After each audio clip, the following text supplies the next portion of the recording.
2008 সালে আইপিএলের প্রথম মরশুমে রাজস্থান রয়্যালসকে চ্যাম্পিয়ন করেছিলেন অধিনায়ক ওয়ার্ন। মোট 4 বছর অধিনায়ক ছিলেন তিনি।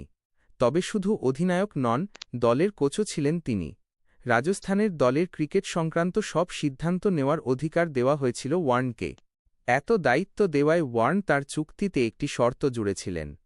সেই শর্ত ছিল, দলের 0.75% মালিকানা তার কাছে থাকবে। তিনি যত বছর দলের অধিনায়ক থাকবেন, প্রতি বছর 0.75% করে মালিকানা তার বাড়বে। এই শর্ত মেনে নিয়েছিল রাজস্থান। পরে দ্য হেরাল্ড সানকে দেওয়া সাক্ষাৎকারে ওয়ার্ন বলেন, আমার চুক্তির এটাই শর্ত ছিল। ওরা চেয়েছিল আমি কোচ ও অধিনায়ক দুই দায়িত্ব সামলাই, পাশাপাশি দলের ক্রিকেট চালানোর দায়িত্ব আমাকে দেওয়া হয়েছিল, তাই আমি এই শর্ত চাপিয়েছিলাম। ওরা মেনে নিয়েছিল। 4 বছর রাজস্থানে থাকায় ওয়ার্নের কাছে দলের 3% মালিকানা